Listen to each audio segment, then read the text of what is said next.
Selamat malam. Nama saya Rafa. Saya hari ini sedang mempelajari keahlian pengolahan makanan tingkat 1. Pada bab ini saya ingin menjelaskan tentang pengisian, pengemasan, dan infeksi.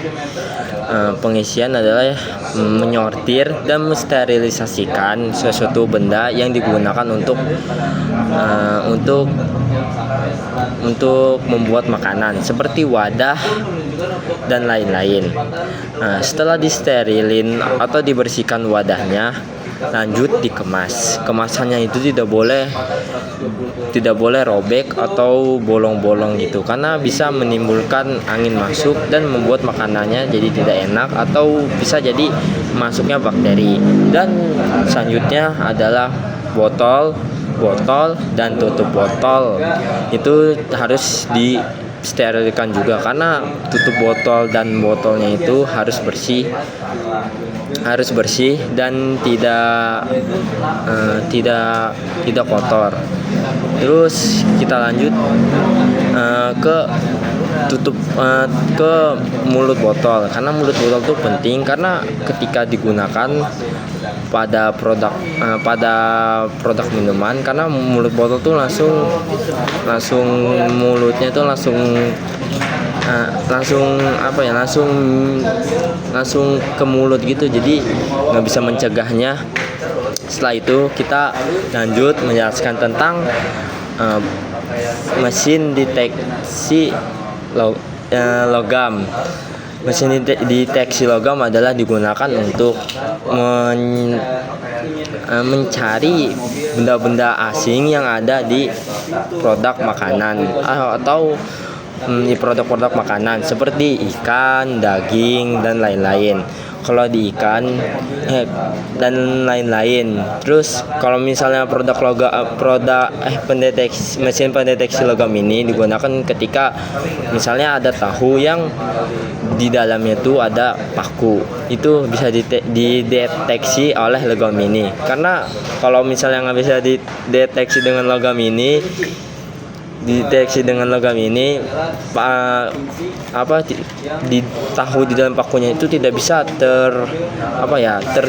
terdeteksi. Karena kalau misalnya tidak bisa terdeteksi, jadi tahunya itu jadi berbahaya, bisa menimbulkan luka atau bahaya-bahaya yang lain. Dan ketika kalau misalnya di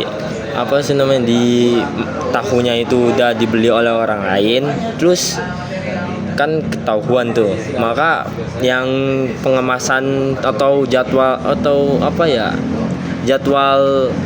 diproduksi tahunya itu harus ditarik semua, karena kemungkinan bisa di tahu-tahu yang lain bisa terdeteksi juga paku-pakunya. Terus kita lanjut ke mesin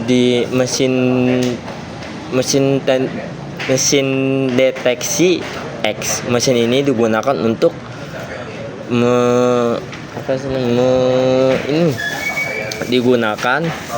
mengecek jumlah barang yang masuk dan di dalamnya itu dan ini mengecek bahwa apakah di dalam makanannya itu terkandung dengan kayak tulang-tulang ikan atau benda-benda asing seperti batu yang masuk. Karena kalau misalnya benda asing kayak batu atau tulang itu masuk, bisa menyebabkan faktor bahaya, karena itu bisa merusak mulut dan luka-luka, atau bisa jadi bahaya gitu, mungkin bisa jadi kematian juga. Nah, terus kita lanjut dengan dengan cara penyimpanannya. Kalau misalnya produk makanannya udah dikemas dan disimpan, maka produk makanannya itu harus disimpan di gudang, tetapi dengan suhu yang sudah ditentukan. Kalau misalnya suhunya tidak pas, maka bisa makanannya itu terkontaminasi oleh bakteri-bakteri yang ada. Setelah itu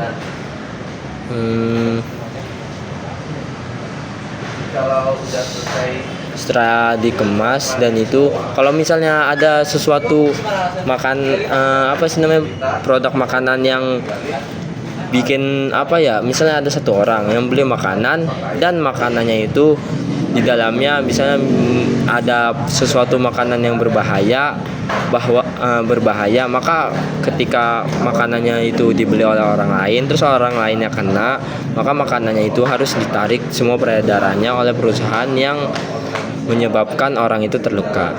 Dah, dari sekian saya, mohon maaf kalau ada salah atau kata, dan terima kasih.